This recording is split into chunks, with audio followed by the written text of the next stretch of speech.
नमस्कार विद्यार्थी मित्रांनो, मी लेखक वरद देशपांडे स्पॉटलाइट अकॅडमीच्या यूट्यूब चॅनलवर आपल्या सर्वांचं स्वागत करतो. सिलेबस टॅलीस या पुस्तकाच्या माध्यमातून आपण सिलेबस डिकोडिंग सिरीज ही चालू केलेली आहे राज्यसेवा पूर्व परीक्षेसाठीची. म्हणजे पूर्व परीक्षेची जर का आता तुम्ही तयारी करतायत 1 डिसेंबरची, तर तुम्हाला पूर्व परीक्षेचा सिलेबस माहीत होणं अतिशय गरजेचं आहे. तर तो सिलेबस जो आयोगाने एका लाईनमध्ये दिलेला असतो प्रत्येक विषयाचा, तर त्याचं किती व्यापक त्याचं रूप असू शकतं पैकी त्याच्यामध्ये, म्हणजे PYQचा आधार घेऊन त्याचं किती व्यापक रूप आहे हे आपण याच्यामध्ये उपघटक न्याय दाखवण्यात आलेल्या पुस्तकामध्ये. तर ज्यांनी कोणी पुस्तक घेतलेले त्यांनी हे पुस्तक समोर ठेवून जसं जसं मी सांगतोय त्यानुसार आपण गो थ्रू करू. ज्यांनी पुस्तक नाही विकत घेतले त्यांनी हा पूर्ण व्हिडिओ बघा. पूर्ण व्हिडिओमध्ये सर्व घटक उपघटक हे तुम्हाला रिडेबल असतील. या पद्धतीने झूम इन करून आपण ते सर्व बघूया लेक्चरच्या माध्यमातून. त्याच्यानंतर तुम्ही ठरवू शकता की हे पुस्तक घ्यायचं का नाही घ्यायचं. पुस्तक घेतलं तर तुम्हाला याचा अतिशय जास्त फायदा होणार आहे. पूर्णतः परीक्षाभिमुख अभ्यास होण्यासाठी हे पुस्तक तुम्हाला खात्रीशीर मदत करणार. आणि मी असं देखील नाही म्हणणार की 60 दिवसानंतर जेव्हा आता 1 डिसेंबरची परीक्षा असेल, परीक्षेमध्ये तुम्ही बघा तुम्हाला याचा किती फायदा झालाय, मी असं नाही म्हणणार. म्हणजे काही दिवसानंतरचं आश्वासन मी नाही देणार. जे कोणी पहिल्यांदा, म्हणजे यापूर्वी पण आपण सिलेबस 40 पुस्तकाची वैशिष्ट्य झाले किंवा इतिहासचं सिलेबस डिकोडिंग पाहिलेले, काही जण जे कोणी पहिल्यांदा हा व्हिडिओ बघत असतील त्यांनी फक्त एक गोष्ट करून पहा. हा व्हिडिओ झालं की याच्यामध्ये या ज्या ही सॅम्पल PDF ही मी आपल्या स्पॉटलाइट अकॅडमीच्या ग्रुपवर टेलिग्राम ग्रुपवर तर टाकलेलीच आहे. पुन्हा एकदा आपण ती तुम्हाला PDF देऊ.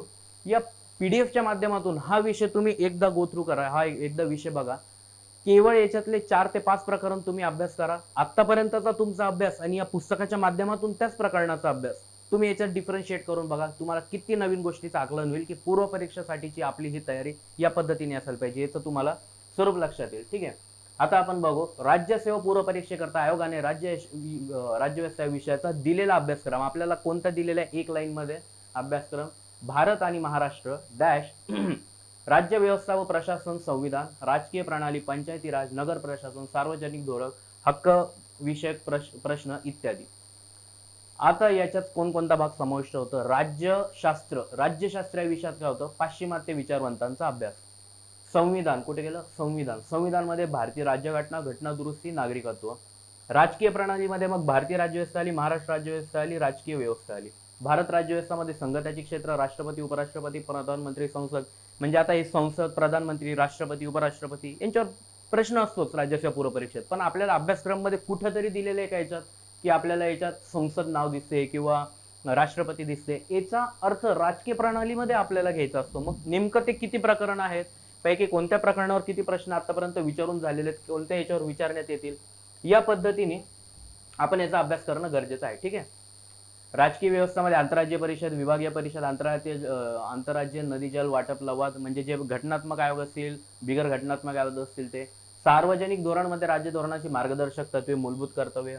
हक्क विषयक प्रश्नामध्ये मग मूलभूत हक्क. पंचायत राज व नगर प्रशासन याच्यामध्ये संपूर्ण पंचायत राज. ठीक आहे. आता आपण इतिहासचं जे सिलेबस डिकोडिंग बघितलं होतं त्यात संपूर्ण एक एक लाईन मी वाचून दाखवलेली होती. आता हे थोडंसं स्किप करून, म्हणजे व्हिडिओ जास्त लेंदी पण नाही बनायला पाहिजे. माझा प्रयत्न हा असेल की कमीत कमी वेळात, म्हणजे जवळपास तासभरामध्ये मी तुम्हाला बऱ्यापैकी याचं पूर्णतः राज्यशास्त्र विषयाचं सिलेबस डिकोडिंग दाखवेल. त्या माध्यमातून त्याच्या आधारावर नंतर तुम्ही तुमच्या पद्धतीने अभ्यासाची रूपरेषा ही ठरवू शकता. ठीक आहे. आता 2013 ते 23 मध्ये आतापर्यंत भारत, महाराष्ट्र, पंचायत राज आउट ऑफ सिलेबस असं आपण याची वर्गवारी केलेली आहे. याच्यावर टोटल एकूण प्रश्न संख्या 13 ला 20 होती. 13 ला 20 पासून ते 23 मध्ये 16 पर्यंत हा कसा क्रम बदलत गेलाय तो आपण बघू शकतो.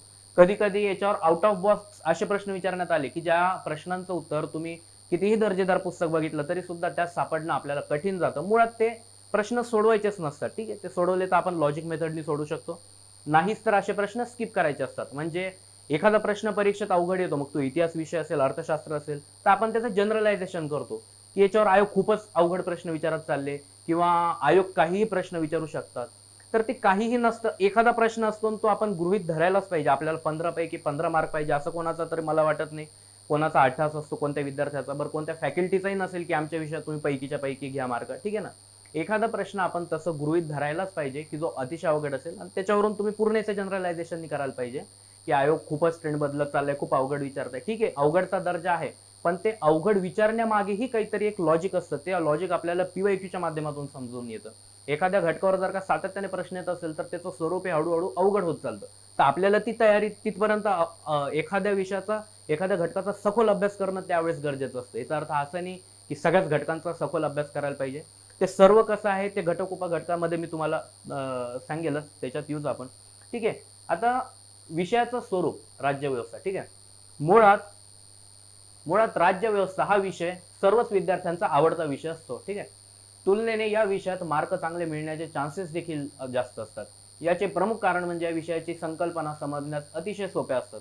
जसं आपल्याला अर्थशास्त्र हा विषय आहे की आपल्याला वाटू शकतं की त्याच्या संकल्पना समजायला अवघड जातात. टीजी मंदी झाला, अतिशय जास्त आपल्याला लॉजिक म्हणजे संकल्पना खूप अवघड असतात, मोठमोठ्याल्या असतात की ज्यांनी आपल्याला तो विषय थोडा टफ वाटतो. तसं राज्य व्यवस्था या विषयामध्ये काहीच नाही. सर्व राष्ट्रपती, उपराष्ट्रपती, संसद, राज्य विधिमंडळ हे सर्व आपण उदाहरणाच्या माध्यमातून आपल्याला लक्षातच येतं. आपले जे आमदार असतील, खासदार असतील, ते आपलं प्रतिनिधित्व करतात काही राज्य विधिमंडळ, संसदेत, त्यांचे अधिकार कार्य हे कसं आहे आपण उदाहरणासहित लगेच पाहू शकतो, जज करू शकतो. म्हणून हा विषय समजण्यास सोपा आहे तसा. ठीक आहे. परंतु यासोबतच या विषयातील घटनेतील सर्व अनुच्छेद, ठीक आहे, भाग, परिशिष्ट, विषयसूची, सर्व घटना दुरुस्त्या म्हणजे 100 पेक्षा जास्त घटना दुरुस्त्या, घटनेचे स्रोत यांसारखा संक्षिप्त भाग हा देखील बराच मोठा असल्या कारणाने विषय जरी सोपा वाटत असला तरीही मार्क जास्त पडतीलच असे नाही. ठीक आहे ना. तुम्हाला लक्षात येतच असेल या गोष्टी की खूप सोपा वाटतो विषय. आपण गृहीत धरूनच असतो नाही 12-13 प्रश्न तर माझे येणारच बरोबर. परीक्षेमध्ये गेले, परीक्षा झाली, आन्सर की नंतर मग कळतं की तो 2-3 मार्कांनी एकदमच कमी आलाय. जिथं तुम्ही 12-13 एक्सपेक्ट करत होते, 8-9 प्रश्नच बरोबर आले, 10च बरोबर आले. कारण काय, रिव्हिजन करणं हे खूप मोठा पार्ट आहे याच्यात. आपल्याला किती जरी वाटत असेल की आपल्याला सर्व अनुच्छेद पाठ, जेव्हा ते विचारण्यात येतात ना तेव्हा आपल्याला लक्षात येतं नाही याच्यावर अजून काम होणं गरजेचं होतं. ठीक आहे. करिता खाली दिलेल्या प्रकरणांवर आयोगाने जास्त प्रश्न विचारून झाले असतील त्याचा सखोल अभ्यास करावा, जे मी आता सांगितलं, व उर्वरित प्रकरणावरील PYQचे प्रमाण पाहून त्यानुसार त्यास तेवढा वेळ द्यावा. यानुसार या विषयाचा अभ्यास केला तर आपणास या विषयाचा असू द्या, मी तर म्हणतो कोणत्याही विषयाचा यानुसार अभ्यास करा की त्याला आयोगाने जेवढं महत्त्व दिलंय तुम्हीही तेवढंच महत्त्व द्या. आयोगाचं महत्त्व कमी आहे आणि तुम्ही जास्त महत्त्व देतायत का? आता फक्त त्याच्यावर सर्व परीक्षांमध्ये खूप जास्त PYQ नाही. फक्त राज्याचा ज्या दिवशी परीक्षेची तारीख डिक्लेअर होऊन जाते ना, समजा 1 डिसेंबर आली, त्या दिवशी फक्त आणि फक्त त्याच परीक्षेचा अभ्यास करायला पाहिजे किंवा त्याच परीक्षेला जे अपेक्षित आहे तुमच्याकडून तेच तुम्ही तिथं द्यायला पाहिजे. तेव्हा तुमचा रिझल्ट नक्की येईल आणि तेच सर्व घटक उपघटक हे आपण अगदी एकदम आकलन होईल तुम्हाला या पद्धतीने आपण इथं समजून सांगितलेले. ठीक आहे. राज्यसेवा पूर्व परीक्षेत पंचायत राज या विषयाचा अभ्यास, या विषयास अगदी कमी महत्व आहे. या भागावर केवळ एखादा प्रश्न विचारण्यात आला तर येऊ शकतो, ते जिल्हा परिषद व ग्रामपंचायत राज घटकावरच येत असतं. म्हणजे तुम्हाला असं नाही म्हणत की या पंचायत राजवर जर का एखादा प्रश्न येतो तर तो सोडूनच द्या, असंही नाही. पण जे प्रश्न आलेले आहेत ना तर ते तुम्हाला जिल्हा परिषद आणि ग्रामपंचायत याच घटकावर दिसतील. मग तुम्ही हा घटक जर का सखोल केला, बाकीचे मग नगर प्रशासन वगैरे, महानगरपालिका वगैरे, त्याचा ओझरता जरी तुम्हाला अभ्यास असला तरी सुद्धा तुम्ही याचे प्रश्न टॅकल करू शकता. आता पहिलं प्रकरण आहे भारतीय राज्यघटना. याच्यामध्ये प्रकरण कोणकोणते येतात? भारतीय राज्यघटनेची ऐतिहासिक पार्श्वभूमी, घटनेची निर्मिती, वैशिष्ट्ये, स्त्रोत, प्रस्तावना, राज्यघटनेची प्राथमिक माहिती. राज्यसेवा पूर्व परीक्षा 2013 ते 23 मध्ये या विषयावर या प्रकरणांवर आतापर्यंत 17 प्रश्न विचारलेत. स्वरूप संक्षिप्त आहे, दर्जा अत्यंत जास्त आहे आणि एक्झाम व्ह्यू, तुम्हाला एक्झामसाठी आता या प्रकरणाला कसं टॅकल करायचं. संपूर्ण राज्यव्यवस्था हा विषय ज्या एका प्रकरणावर पूर्णतः अवलंबून आहे ते प्रकरण म्हणजेच भारतीय राज्यघटना. ठीक आहे. या प्रकरणाअंतर्गत येणाऱ्या प्रत्येक घटकावर आतापर्यंत राज्यसेवा पूर्व परीक्षेत प्रश्न विचारून झालेले आहेत. या घटकावर प्रत्येक राज्यसेवा पूर्व परीक्षेत सहजच 1-2 प्रश्न तरी विचारले जातातच. यामुळे या प्रकरणातील सर्व संक्षिप्त माहिती आपणास तोंडपाठ असणे अपेक्षित आहे. ठीक आहे. आता ते कोणते घटक उपघटक आहेत, फॅक्च्युअल जे माहिती ज्याची पाहिजे ते आपण पाहू. आता भारतीय राज्यघटनेची ऐतिहासिक पार्श्वभूमी व उगम. ठीक आहे. 1909च्या कायद्यापासून ते 2017 पर्यंत आपल्याला काय काय बघायला मिळतं. 1947च्या कायद्यापर्यंत, 1909च्या कायद्यापासून पुढील सर्व कायदे अधिनियम या अभ्यासले तर लक्षात येते की या कायद्यांमधील तरतुदी मुख्यतः राज्यघटने व्यवस्थेसंबंधित आहे. करिता परीक्षा राज्यसेवा पूर्व अथवा संयुक्त पूर्व. राज्यघटनेचा अभ्यास करताना 1909 व त्यापुढील कायद्यांचा विशेष अभ्यास करणे गरजेचे आहे. अगदी बरोबर. यापूर्वीच्या कायद्यांची केवळ प्राथमिक माहिती अभ्यासणे या विषयासंदर्भात अपेक्षित आहे. ठीक आहे ना. म्हणजे सुप्रीम कोर्टची स्थापना कधी झाली, 1773चा कायदा वगैरे, ते अगदी सोपे गोष्ट आहेत. पण राज्यघटने कशी तयार झाली, त्याची पार्श्वभूमी जी आहे ती 9 पासून तयार करा. आता राज्यसेवा पूर्व 2017 मध्ये या घटकावर राज्यघटनेची ऐतिहासिक पार्श्वभूमी याच्यावर प्रश्न विचारले. आता आपण पूर्ण या लेक्चर सिरीजमध्ये हे जे प्रत्येक प्रश्न आहेत तो प्रश्न नको बघायला, कारण ते एक एक प्रश्न बघितले तर असं विचार करा तुम्ही 2013 ते 23 सर्व प्रश्न आपल्याला इथं घेणं अतिशय कठीण जाईल. ते तुम्ही बघू शकता. आता तुमच्याकडे राज्यसेवा पूर्व 17 मध्ये आता या घटकामध्ये तुम्ही तुमच्याकडे जे पण पीवायक्यूचं पुस्तक असेल या घटकामध्ये तुम्ही सरळ हा प्रश्न बघू शकता, किंवा आपलंच पीवायक्यू मंत्र हे पुस्तक आहे, प्रत्येक विषयाचं आहे. जसे इतिहासचा आहे, राज्यशास्त्र आहे, असे 5ही विषय याच्यात आहे. राज्य व्यवस्था, अर्थशास्त्र, इतिहास, भूगोल, विज्ञान. अगदी माफक दरात हे पुस्तक आहे. 2013 ते 23 आयोगाचे प्रश्न क्रमनी आहे. आता राज्यव्यवस्था त्याच्यात फक्त राज्यव्यवस्था तुम्हाला मिळेल. ते जेव्हा आपण आयोगाचे ऑथेंटिक बरेचसे जे विद्यार्थी असतात सिलेक्टेड कॅन्डिडेट सर्व एक गोष्ट नक्की करतात, किंवा तुमच्यातूनही बरेच विद्यार्थ्यांनी असं केलं असेल की आयोगाचे जे ऑथेंटिक पेपर्स आहेत वेबसाईट, म्हणजे जरी प्रश्न संच आपल्याकडे असला पीवायक्यूचा कितीही मोठा तरी सुद्धा आपण हे एक प्रश्न काढतो, कारण आयोगाची फ्रेमिंग लक्षात यायला पाहिजे. ठीक आहे ना, कारण कोणताही प्रश्न संच पीवायक्यूचा बघितला त्या सर्व प्रश्न असतात, पण आपल्याला राज्यसेवा द्यायची तर राज्यसेवेला काय अपेक्षित आहे हे बघण्यासाठी सर्व विद्यार्थी कसं करतात, पेपर पूर्ण प्रिंटआउट काढून घेतात आयोगाच्या पेपर्सची. परंतु त्याच्यात कसं होतं, जवळपास त्याचा खर्च पण 1,500च्या आसपास जातो, आणि त्याच्यानंतर एवढा बल्की सेट असतो त्यात एखादा विषय शोधणं. बरं 2013 मध्ये त्याची नंबरिंग समजा म्हणजे 15 ते 30 असेल, दुसऱ्या याच्यात 14 मध्ये 30 ते 45 असेल, सांगता येत नाही. याच्यामध्ये आपण सगळ्याला 1 ते 15 नंबरिंग दिली आहे. 13 ते 23 पर्यंतचे प्रश्न आहे. जसं की 2017 मध्ये प्रश्न विचारलाय, 17 मध्ये ऑब्व्हियसली 15 प्रश्न असतील. ठीक आहे, 15, 16 जे पण काही त्याच्यात त्या नंबरिंगनेच दिलेले आहेत, 1 ते 15, 16, 17. लगेच आपल्याला दिसेल 17 मध्ये प्रश्न कोणता आहे. बरं याच्यामध्ये हे पण तुमचं सर्वात मोठं काम, मी म्हणतो एक वेळ तुम्ही 1,500 रुपये देऊन, पुण्याच्या बाहेरचे असतील त्याच्यापेक्षाही जास्त, तेवढं देऊन जरी तुम्ही ते प्रिंटआउट काढले, तुमचे कितीतरी दिवस फक्त त्या अनालिसिस मध्ये जाईल एका विषयाच्या. यामध्ये आपण कसं केलेलं आहे, सर्वात पहिले असा एक तक्ता दिलेला आहे. आता राज्यव्यवस्था या विषयाचा हा एक तक्ता आहे. या तक्त्यामध्ये सर्व घटक जे आहेत, म्हणजे सर्व प्रकरण, समजा कायद्यांवर आतापर्यंत प्रश्न संख्या 2 आहे. राज्यघटनेच्या निर्मितीवर आतापर्यंत 6 प्रश्न विचारलेले. बरं ते कोणत्या वर्षी विचारले, 2015 ला एक आहे, 18 ला एक आहे, 19, 20, 23, 19 ला 2 प्रश्न आहे. आणि लगेच जर का ते शोधायचे तर कसं, 15 मधला दुसरा प्रश्न हा राज्यघटनेची निर्मिती आहे. लगेच याच्यात 2015 काढायचा, 15 मधला दुसरा प्रश्न असणार आहे. तो दुसरा प्रश्न म्हणजे हा असणार आहे घटना समिती, नंतर विधान समिती बनली जिचे रूपांतर तात्पुरते हंगामी संसद पार्लमेंट झाले. हे दोन याचा स्टेटमेंट आहे, 2 लाईनचा प्रश्न आहे. असे सर्व प्रश्न तुम्हाला लगेच इथं प्रश्न नंबरिंग सगळे दिलेले, एकदम सोपं जातं, लगेच कळतं. कॅगवर किती प्रश्न आलेले आहेत, राज्यसेवा पूर्व, हे फक्त आणि फक्त राज्यसेवा पूर्व. संयुक्त पाहायचं असेल तर अर्ध पुस्तक झाल्यानंतर पुन्हा संयुक्त दिलेले क्रमाने, मग संयुक्ताचं पण असंच तक्ता आहे. याच्यात तुम्हाला फक्त संयुक्त पाहायला मिळतील, याच्यात फक्त राज्यसेवा. जसं कॅगवर आतापर्यंत 3 प्रश्न विचारले, 15 ला 1 विचारलाय, 21 ला 1 आहे, आणि 22 ला पण 1 आहे. मग 15 मध्ये 10वा प्रश्न आहे, 21 मध्ये 8वा प्रश्न आहे, 22 मध्ये दुसरा आहे. लगेच त्याच्यात पाहायचं कॅग ओके, राज्यसेवामध्ये काय पाहिजे, फ्रेमिंग लक्षात आली. पुढचा प्रश्न कॅगवर आला तर तो सखोल असेल, कसं असेल त्याचं एक्सप्लेनेशन वगैरे ते तुम्ही तुमच्या पद्धतीने मग करू शकता. पण आलेली प्रश्नाची फ्रेमिंग कशी हे कळण्यासाठी घटकनिहाय पण यात दिले आणि वर्षनिहाय क्रोनॉलॉजिकली पण दिलेले. तर तुम्हाला अतिशय म्हणजे जे विद्यार्थ्यांना एक्सपेक्ट आहे, किंवा परीक्षेचा अभ्यास म्हणजे हमखास प्रिलिम पास होण्यासाठी ज्या काही गोष्टी आहेत आणि ज्यामध्ये विद्यार्थ्यांचा अतिशय जास्त वेळ होत होता, त्या अगदी कमी किमतीमध्ये आपण उपलब्ध करून द्यायला. पुस्तकाची किंमत तशी 50 रुपये ठेवलेली अगदी, म्हणजे मॅगझिन जरी बघितली तुम्ही तरी 70 रुपयाला आज आहेत सगळ्या मॅगझिन्स एका महिन्याची. आपण याच्यात 11 वर्षाचे पेपर्स, आणि ते कशामुळे बनलंय, कारण एक परीक्षा झाली इथं आन्सर दिले, लगेच दुसरी परीक्षा आपण दुसरं पेजने घेतले.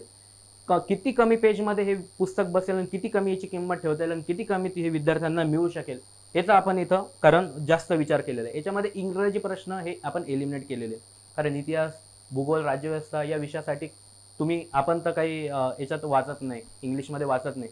आणि जे पण काही आयोगाचे पेपर्स असतील त्यामध्ये तुम्ही पाहता भाग किती जातो. एक तर तो 1 पेज असतं, आपण हे कॉलम वाईज केलेले, त्याच्यात एक प्रश्न झाला की पुन्हा त्याचं ट्रान्सलेशन, याच्यात सर्व ते मायनस केले. म्हणून तुम्हाला अगदी हँडी पण आहे. एका दिवसात तुमचं पूर्ण 11 वर्षाचं एका विषयाचं कसं ॲनालिसिस होईल, म्हणजे एवढं सोपं सहजी होईल, तुम्हाला सुद्धा विश्वास बसणार नाही. ठीक आहे, आपण आता राज्यसेवा पूर्व 2017 हा एक प्रश्न घेऊ, बाकीचे प्रश्न आपण न घेतलेले बरे. तुम्ही हे पुस्तक जर का तुम्हाला पाहिजे तर महाराष्ट्रात सर्व ठिकाणी उपलब्ध आहे, पीवायक्यू मंत्र म्हणून. ऑनलाईन पण तुम्ही सर्च केलं गुगलवर तर तुम्हाला लगेच लिंक्स मिळतील, Amazon, फ्लिपकार्ट वगैरेच्या. बरं, ज्यांना सवलतीत 200 रुपयामध्ये घरपोच पाहिजे असेल त्यांनी स्पॉटलाइट अकॅडमीशी कॉन्टॅक्ट करा. हे PYQ मंत्र पण, सिलेबस 40 पण हे तुम्हाला घरपोच मिळतील. सिलेबस 40 220 मध्ये आणि हे 200 मध्ये. दोन्ही घेतलं तर ते पण काही डिस्काउंटमध्ये देतीलच तुम्हाला, ते तुम्ही कॉन्टॅक्ट करू शकता. राज्यसेवा पूर्व 2017 मध्ये या संबंधित प्रश्न जो आलेला आहे तो एक लगेच प्रश्न आपण बघूया. पहिलाच प्रश्न आहे, भारत परिषद अधिनियम 1909, भारत सरकार अधिनियम 1919, भारत सरकार अधिनियम 35, भारतीय स्वातंत्र्य अधिनियम 1947. ठीक आहे. आणि त्याच्या पुढे तरतुदी दिलेल्या आहेत. आता 1909 ची तरतूद काय असणार आहे? पहिल्यांदाच मुस्लिम समुदायासाठी स्वतंत्र प्रतिनिधित्व. 1919 प्रांतांमध्ये द्विशासन पद्धती. 35 केंद्रामध्ये. आणि 1947 आता राजा हा अधिकाराचा स्रोत राहिलेला नाही. ठीक आहे. जोड्याला मध्ये एक प्रश्न होता, हा अगदी सोपा प्रश्न हा याच्यावर विचारला होता. तर तुम्हाला राज्यव्यवस्थेसंबंधी या कायद्यात जे पण काही तरतुदी आहेत त्या तुम्हाला येथे कळणं अपेक्षित आहे.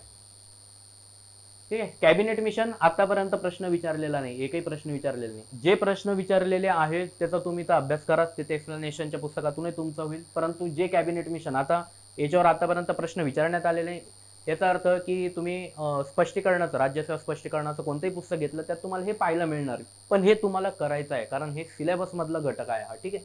अत्यंत महत्वाचं आहे. नंतर मग कधी कसं होतं, यावर प्रश्न आल्यानंतर मग आपल्याला लक्षात राहतं की हा राज्यसेवा पूर्वच्या स्पष्टीकरणाच्या पुस्तकात तर आपण वाचलंच नव्हतं. ते नंतर तुम्ही जे पण कोणते संदर्भ पुस्तक वाचत असणार त्यात तर आहेच आहे, कॅबिनेट मिशन असणारच, 101% असणार. त्यातून हे करून घ्यायचं. एकूण निवडायची सदस्य संख्या ही किती आहे? जेव्हा आपण पुस्तक वाचतो ना बघा, तेव्हा आपल्याला ही तोंडपाठ असते किंवा आपल्याला ती माहीत असते किंवा आपण त्याच्याशी फ्रेंडली असतो. पण परीक्षेत जेव्हा प्रश्न येतो मग तो 4 लाईन मध्ये असेल, ते हो का नाही, बरोबर तेवढीच आहे तेवढीच नाही, तेव्हा आपलं तिथं कन्फ्युजन होतं. कारण आपल्याला त्या गोष्टी तोंडपाठ नसतं, आपल्याला वाटत असतात त्या तोंडपाठ आहेत. तोंडपाठ असलं असतं तर लगेच सध्या तुम्हाला विचारा की याच्या सर्वांचे प्रश्न तुम्हाला येत आहेत का? आले तर तुमचा अभ्यास एकदम चांगल्या पद्धतीने चालू आहे.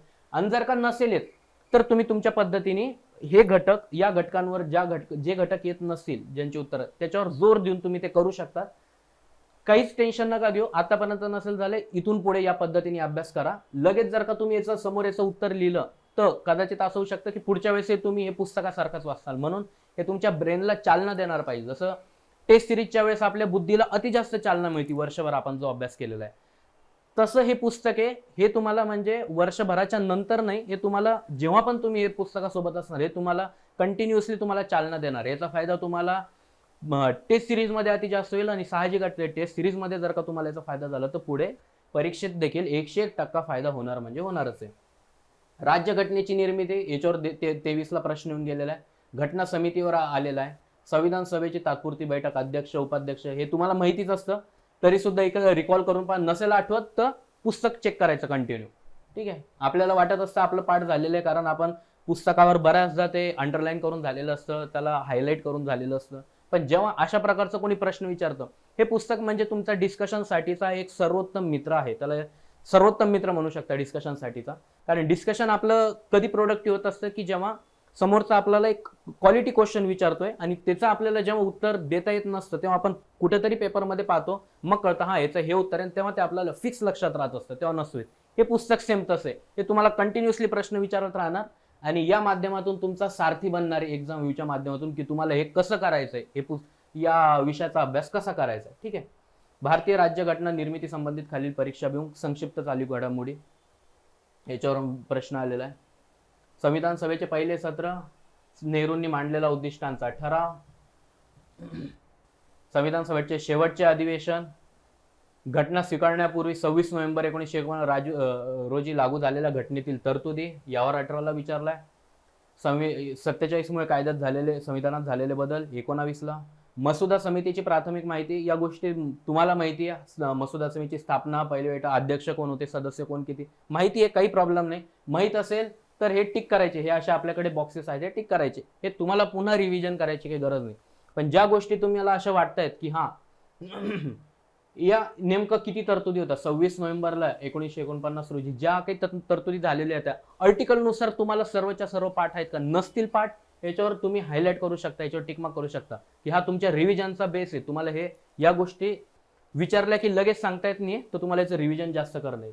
अजून 2 वेळेस तुम्ही रिव्हिजन केलं तर आणि 4 दिवसानंतर तुम्ही जर का हे पुस्तक उघडून बघितलं तर तुम्हाला याचं उत्तर पण देता येईल. ते आपल्याला कळायला पाहिजे फक्त की आपल्याला कोणत्या गोष्टी माहीत आहेत किंवा माहीत नाही. हे पुस्तक तुम्हाला तुमचं जो अभ्यास आहे तो अभ्यास तुम्हाला दाखवून देईल. राज्यघटनेची वैशिष्ट्ये, एकात्मक वैशिष्ट्ये, प्रमुख तरतुदी, प्रजासत्ताक लोकशाही पद्धतीवर विचारलाय. तो कन्सेप्च्युअल प्रश्न होता, फॅक्च्युअल नव्हता. ब्रिटनच्या घटनेचे स्वरूप, अमेरिकेच्या घटनेचे स्वरूप, कॅनडाच्या घटनेचे स्वरूप, याच्यावर पण 1, 2, 3 प्रश्न ब्रिटनच्या घटनेच्या स्वरूपावर विचारून झालेले. अमेरिकेच्या घटनेवर पण 2 आहे, कॅनडाच्या याच्यावर 1 आहे. जेव्हा एखाद्या गोष्टीवर प्रश्न येतो, दुसरा प्रश्न हा अतिशय सखोल जात असतो. आता हे जर का लगेच प्रश्न बघितले आपण तर तुम्हाला तेच लक्षात येईल. याचं अनालिसिस तुम्ही सुद्धा एकदम चांगल्या पद्धतीने करू शकता. ठीक आहे. सगळे प्रश्न दाखवायचं म्हटलं तर अतिशय जास्त भारतीय राज्यघटनेचे स्रोत 13 मध्ये प्रश्न आले, 21 मध्ये आलाय, 23 मध्ये आलाय, याच्यावर 24 मध्ये पण येऊ शकतो. म्हणजे येणारच प्रश्न किंवा म्हणजे येण्याचे चान्सेस अतिशय परीक्षाभिमुख घटक आहे. आला काय नाही आला काय, म्हणजे येणार असेल काय नसेल काय पुढे प्रश्न, हे तुम्हाला पाठच असायला पाहिजे. असा कोणताच विद्यार्थी नसेल की ज्यांनी हा भाग स्किप केलेला आहे. हा माहितीच असायला पाहिजे. ठीक आहे. कोणत्या देशाकडून आपण कोणकोणत्या तरतुदी घेतलेल्या आहेत, संविधान सभेतील महिला, त्यांची नावे वगैरे आतापर्यंत आलेले नाही हा प्रश्न, पण विचारण्यात येऊ शकतो. घटना समितीची प्राथमिक माहिती, त्याची निशाणी, चीफ ड्राफ्ट्समॅन, मूळ राज्य घटनेचे लेखन, नक्षीकाम, हिंदू अनुवाद कोणी केलेला आहे, एम लक्ष्मीकांत पुस्तक असू द्या, कोळंबे सरांचं पुस्तक, सर्वांमध्ये ही माहिती दिलेली आहे. जेव्हा असे प्रश्न येतात, विचारण्यात येतात ना आपल्याला, तेव्हा आपल्याला कळतं की खरं आपलं रिव्हिजन झालेलं आहे का नाही. हे सर्व तुम्हाला माहीत असणं अपेक्षित आहे. जरी तुम्हाला लगेचच्या लगेच उत्तर येत नसतील तरी काही प्रॉब्लेम नाही. तुम्ही कोणताही या माध्यमातून, मी तुम्हाला म्हटलं ना की फक्त एकच दिवस या पीडीएफच्या माध्यमातून 2 प्रकरणाचा अभ्यास करून पहा, 4 प्रकरणाचा अभ्यास करून एकाच दिवसात तुम्हाला या पुस्तकाचं महत्त्व लक्षात येईल की किती आपला इथून पुढे चांगला अभ्यास होऊ शकतो. ठीक आहे ना. एकदा हे जो पण तुम्ही चॅप्टर यातून करणार आहे, एकदा हे सर्व घटक उपघटक वाचून घ्या आणि मग संदर्भ पुस्तकातून तो पूर्ण प्रकरण वाचा. तुम्हाला कळेल की बरोबर कोणत्या गोष्टी या क्वेश्चन्स बनू शकतात किंवा अराईज होऊ शकतात. त्या पद्धतीने तुम्ही पुस्तक वाचा आणि एकदा पुस्तक वाचल्यानंतर पुन्हा या सर्व गोष्टीवर या. तुम्हाला मग लक्षात येईल की बरोबर आपलं हे या गोष्टी आपल्या पाठ झालेल्या आहेत. नंतर पुन्हा जेव्हा तुम्ही रिव्हिजनच्या वेळेस येताल तेव्हा तुम्हाला लक्षातच येईल सर्व किती गोष्टी तुम्हाला पाठ झालेल्या आहेत, किती नाही झालेल्या आहेत. आता घटनेचा सरनामा, प्रस्तावना, जे पण काही खटले आहेत प्रस्तावने संदर्भात त्याच्यावरही आतापर्यंत प्रश्न नाही आलेला आहे. परंतु हे सिलेबस मधले कोर घटक आहेत, याचा तुम्हाला अभ्यास करणं अगदी गरजेचं आहे. पुढचा टॉपिक येतो आपला मूलभूत हक्क. प्रश्नांची संख्या 10, संकल्पनात्मक व संक्षिप्त. प्रकरणाचा दर्जा अत्यंत जास्त आहे, मूलभूत हक्क आहे कारण. ठीक आहे. Exam view. या प्रकरणातील भाग 3 मधील अनुच्छेद बऱ्यापैकी सर्व विद्यार्थ्यांना पाठच असणार व आयोगाने त्यावर बऱ्याच वेळा प्रश्न देखील विचारून झालेले आहेत. करिता भाग 3च्या बाहेरही देखील मूलभूत हक्क पाठ करणं असणे तेवढेच गरजेचं आहे. कदाचित येथून पुढे यावर प्रश्न देखील विचारण्यात येऊ शकतात. आता बघा, तुम्ही घटनेतील भाग व मूलभूत हक्क या संदर्भातील सर्व अनुच्छेद व त्यातील प्रमुख तरतुदी. 13ला प्रश्न येऊन गेलाय, 14ला, 19ला, 20ला, 22ला, म्हणजे अगदी 13 पासून ते 22 पर्यंत रिसेंट पर्यंत याच्यावर प्रश्न आलेलाच आहे. पण भाग 3च्या बाहेरील मूलभूत हक्क हे आपल्याला माहित आहे का? 14 ते 50 हे भाग 3 मधील मूलभूत हक्क हे तुम्हाला पाठ असणारच, सर्वांनाच असणार. किंवा त्याच्यावर प्रश्न आला तर क्वचित कोणीतरी फ्रेशर्स वगैरे असे असेल की ज्याचं उत्तर चुकू शकतं, की ज्यांना त्या तरतुदी माहीत नाहीये. परंतु जनरली आपण जो विचार करतोय सर्वांचा, तर 14 ते 50 हे तुम्हाला तरतुदी माहितीच असणार, कारण तुम्ही त्या स्पष्टीकरणाच्या पुस्तकात वाचले, कारण प्रश्नही बऱ्याचदा विचारण्यात आलेले आहेत. परंतु हा विचार करा की भाग 3च्या बाहेरील कोणत्या असे काही आर्टिकल्स आहेत का की ज्यावर प्रश्न येऊ शकतो, किंवा असे कोणते आठवत आहेत का तुम्हाला? एक आठवत असेल 300A, एक माहिती आहे, मालमत्तेचा अधिकार. त्याच्या पुढचा एक अधिकार आहे 301, तो आपल्याला माहिती आहे का? त्याच्या तरतुदी 301च्या तरतुदी तर 19 मध्ये, आर्टिकल 19 संदर्भातच आहे. भारतात व्यवसाय, सर्व ठिकाणी आपण व्यवसाय करू शकतो त्या संदर्भातील. पुन्हा एक आर्टिकल आहे 265, ते आपल्याला आठवतंय का? कदाचित नसेल आठवत, काही टेन्शन नाही. तुम्ही जे पण कोणतं पुस्तक घेताल, मूलभूत हक्क वाचताल, तुम्हाला त्यात ते दिसेलच. 265 असेल की कर आकारण्याचा, म्हणजे कोणत्याही कायद्याशिवाय कर आकारण्यात येऊ नये. पुन्हा 226 पण असेल मतदानाचा. हे जे आहेत हे आर्टिकल्स हे भाग 3च्या बाहेर येलेत, मूलभूत हक्कच आहेत. मूलभूत हक्क भाग 3 मधील मूलभूत हक्कावर आतापर्यंत प्रश्न विचारण्यात आलाय. पुढे देखील येईल काही माहित नाही, पण आपल्याला भाग 3च्या बाहेरील माहित असणं पण गरजेचं आहे, हे याच्यामध्ये आपल्याला सांगायचं आहे. ठीक आहे. तर हे भाग 3च्या बाहेरील देखील माहित असणं गरजेचं आहे आपल्याला. आणि जर का तुम्हाला आता आठवत नसतील तर कसे, तो एक, म्हणून मी म्हटलं की एकदा हे सर्व गोष्टी वाचा, त्यानंतर तुम्ही पुस्तक वाचलं तर तुम्हाला नक्की लक्षात येईल. आता बघा, प्रत्येक फॅकल्टी एक गोष्ट नक्की सांगत असते की रिव्हिजनला खूप महत्त्व द्यायचं, किंवा परीक्षा आता आलेली, आता समजा 50-60 दिवस बाकी, याच्यामध्ये रिव्हिजन अतिशय जास्त करायला पाहिजे.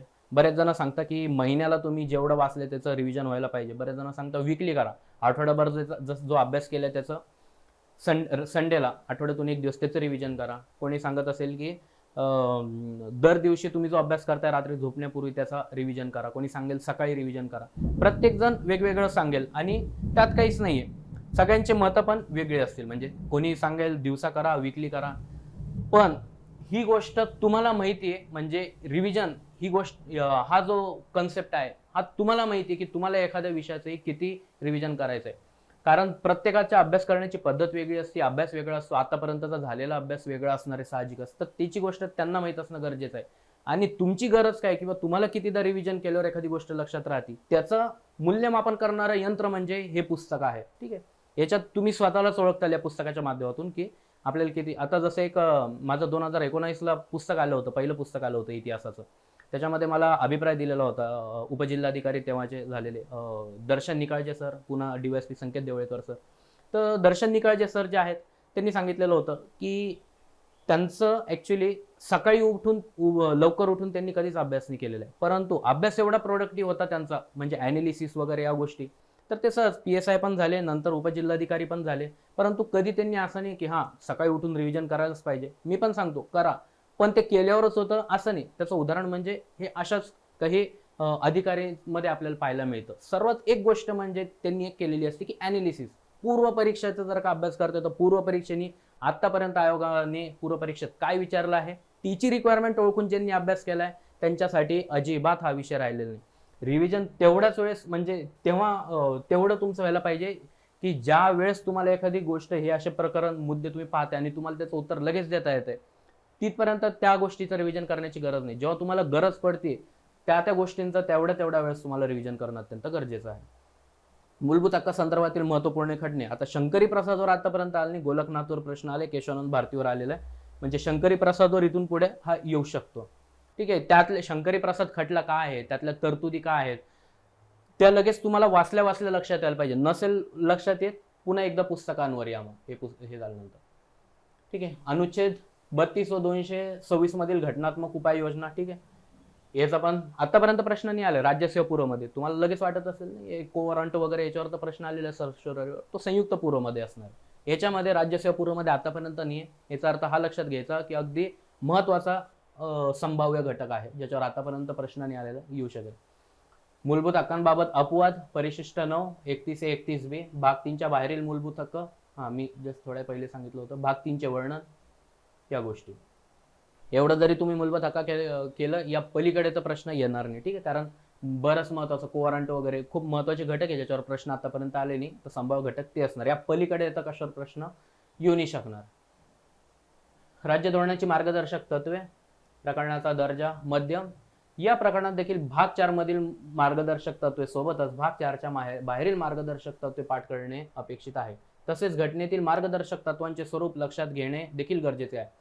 यामध्ये बऱ्याच वेळेस विद्यार्थ्यांचा गोंधळ होताना दिसतो. करिता खाली दिलेल्या गांधीवादी, समाजवादी, इतर तत्वांच्या मार्गदर्शक तत्वांचा तुलनात्मक अभ्यास करावा. ठीक आहे ना, म्हणजे हे आर्टिकल जरी लक्षात घेतले तरी सुद्धा तुम्हाला लक्षात यायला पाहिजे ते आर्टिकल वाचून, त्यातल्या तरतुदी वाचून की कोणते गांधीवादी आहेत, कोणते समाजवादी आहेत. घटनेतील भाग, मूलभूत तत्वे संदर्भातील सर्व अनुच्छेद व त्यातील तरतुदी 2015ला प्रश्न आलेला आहे. घटना दुरुस्ती वर 2018ला प्रश्न आलेला आहे. ठीक आहे, समाजवादी तत्वांवर 16ला आलाय. गांधीवादी, उदारमतवादी, आर्थिक तत्व, आंतरराष्ट्रीय तत्व, हे सर्व तुम्हाला म्हणजे तरतूद वाचली की तुम्हाला लक्षात यायला पाहिजे की हां हे कोणतं तत्व आहे म्हणून मार्गदर्शक तत्व संदर्भातलं. भाग 4च्या बाहेरील मार्गदर्शक तत्व, जसं आपण मूलभूत हक्क पाहिले भाग 3च्या बाहेरील, तसं भाग 4च्या बाहेरील देखील माहीत असणं गरजेचं. त्यातील तरतुदी. मूलभूत कर्तव्ये, त्यावरील अनुच्छेद 2013, 15, 17ला पण प्रश्न आलेला आहे. समित्यांवर आतापर्यंत नाही आली. 42वी 86 घटना दुरुस्ती, त्यावरही नाही आलेला आहे प्रश्न. जो येईल तो बऱ्यापैकी तुम्हाला सर्वांनाच सोडवता येईल अशा प्रकारचा असेल. घटना दुरुस्ती प्रश्न संख्या 14 अत्यंत जास्त आहे. घटना दुरुस्ती हे प्रकरण भारतीय राज्यघटना या प्रकरणाचाच अविभाज्य भाग आहे. ठीक आहे, परंतु याच्या संपूर्ण विषय अभ्यासत असताना टप्प्याटप्प्याने व त्या प्रकरणावेळी वाचन करणे सोयीचे ठरते. ठीक, म्हणजे जसं की आताच्या घटना दुरुस्त्या, आपण मार्गदर्शक तत्वावर आलो त्या घटना दुरुस्त्या, मूलभूत हक्कांचा अभ्यास करतोय त्या दुरुस्त्या, अशा टप्प्याटप्प्यात तुम्ही 1 ते 100 पर्यंतच्या सर्व घटना दुरुस्त्या एकदमच पाठ करताल तसं नाही. जो जो विषय जो जो पाठ आला, राष्ट्रपती असेल, उपराष्ट्रपती, ज्या ज्या संदर्भात त्या घटना दुरुस्त्या आल्या त्याचा तुम्हाला अभ्यास करावा लागेल, हे इथं आपल्याला सांगायचं. घटना दुरुस्ती विधेयकासंदर्भातील संसदीय कार्यपद्धती व प्रक्रिया. घटना दुरुस्तीचे 3 प्रकार, विशेष बहुमताद्वारे वगैरे. राज्यघटनेतील प्रमुख घटना दुरुस्त्या 44 वर 19 ला आले, 21 ला आलाय. 42वी घटना दुरुस्ती, ठीक आहे, ज्याचं मिनी कॉन्स्टिट्यूशन असा आपण उल्लेख करतो, त्याच्यावर आतापर्यंत राज्यसेवा पूर्वमध्ये प्रश्न नाही आलेला. त्यातल्या तरतुदी जरी तुम्ही बघितल्या अतिशय मोठ्या, आणि दोन्हीही 42वी घटना दुरुस्ती आणि 44 घटना दुरुस्ती, दोन्हीही घटना दुरुस्त्यांचा एकदा तुलनात्मक अभ्यास करून बघा. तुम्हाला मग त्यातला फरक लक्षात येईल आणि लगेच डिस्क्रिमिनेट तुम्हाला करता येईल, लगेच तुम्हाला तो फरक ओळखता येईल, ठीक आहे. बऱ्याचदा कारण विद्यार्थ्यांना त्याच्यात कन्फ्युजन होताना दिसतं. आता याच्यात आपण काय केलेलं आहे की भाषेसंदर्भातील घटना दुरुस्ती, आरक्षणासंदर्भातील घटना दुरुस्ती, सामाजिक धोरण, हे का बरं पाठ केलेले आहेत हे कोणत्याच पुस्तकात तुम्हाला असं दिसणार नाही. हे तुमच्या लॉजिकसाठी हे याच्यात दिलेलं आहे, असं भाषेसंदर्भातील वगैरे त्या तुम्हाला लगेच त्याच्या पुढे तुम्ही लिहू शकतात. कारण एकदमच जर का तुम्हाला कोणकोणत्या म्हणजे सिक्वेन्स वाईज तुम्ही घटना दुरुस्ती वाचत गेल्या तर त्याचा लिंकअप लागत नाही. यामुळे तुम्ही असं जरी या घटकनिहाय भाषेसंदर्भातल्या एकदम सर्व घटना दुरुस्ती वाचल्या तर तुम्हाला त्याची क्रोनॉलॉजिकल ऑर्डर, वर्ष, ते सगळं लक्षात राहायला सोपं आहे. 52वी घटना दुरुस्ती, न्यायालयिक विषयासंदर्भातील घटना दुरुस्त्या. 108वी घटना दुरुस्तीवर 17 ला आलाय प्रश्न, 5व्यावर 21 ला आलेला आहे. याच्यावर प्रश्न कंटिन्यू विचारण्यातच येणार आहे घटना दुरुस्तीवर. याचा तुम्ही जितका जास्त चांगला अभ्यास करेल तो जास्त मार्क घेईल.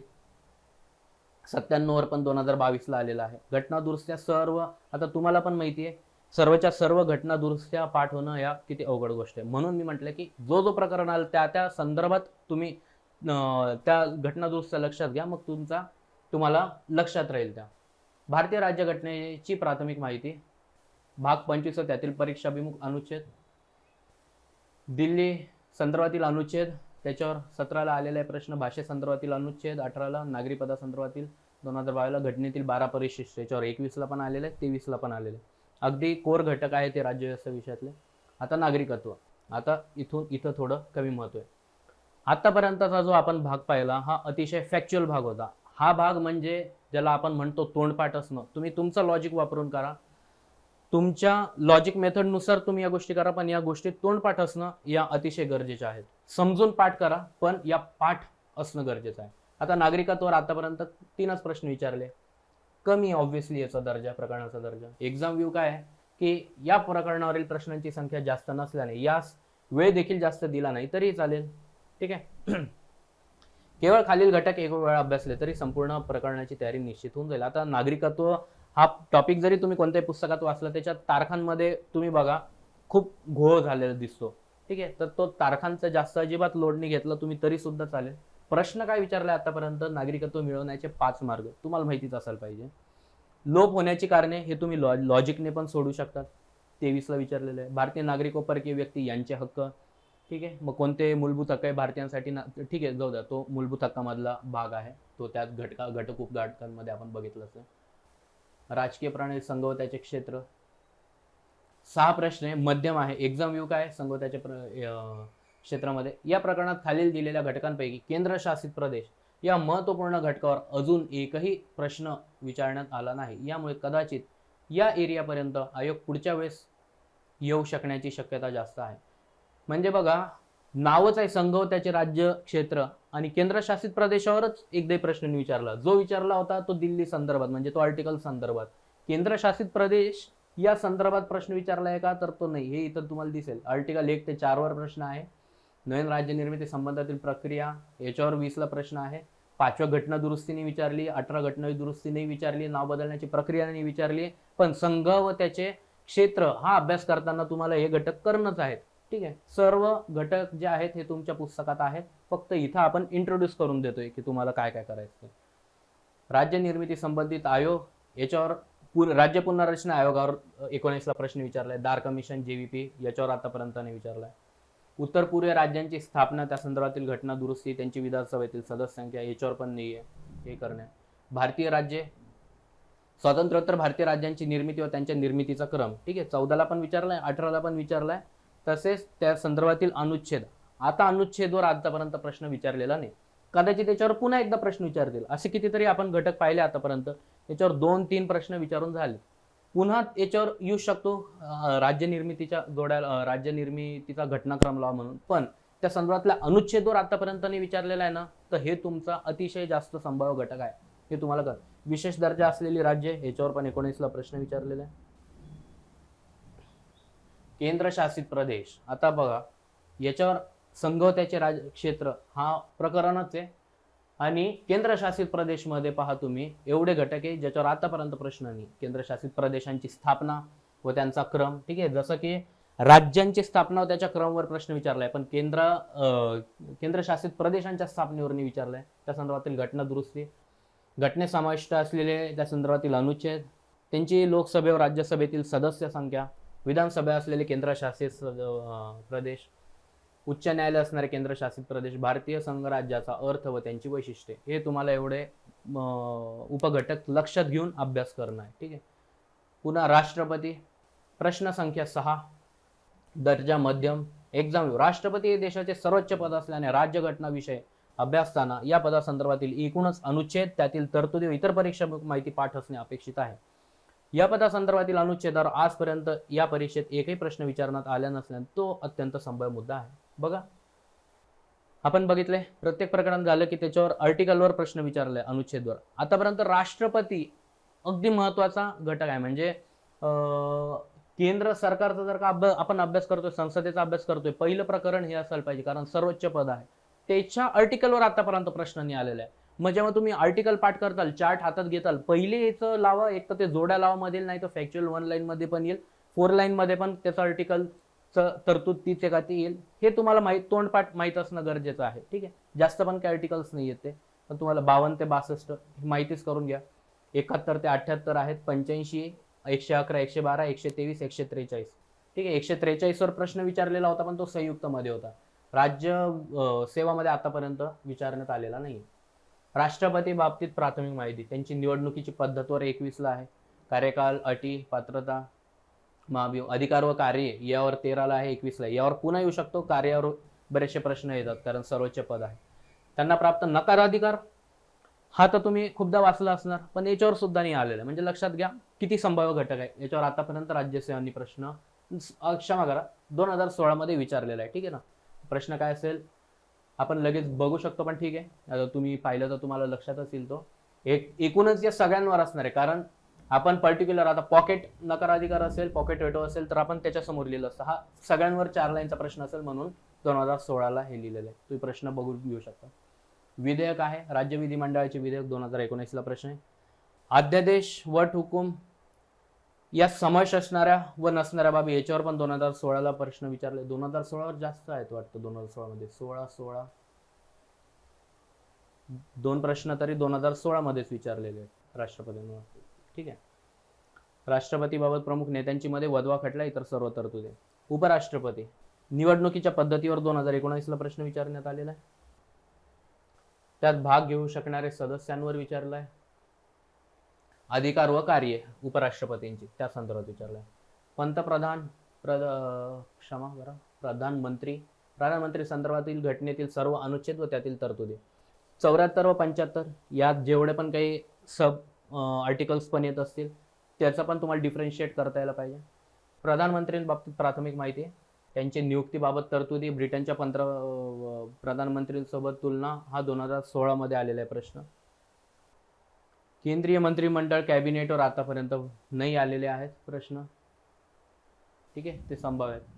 संसद अत्यंत जास्त, कारण 23 प्रश्न आलेले, संकल्पनात्मक पण आहेत, संक्षिप्त पण आहेत.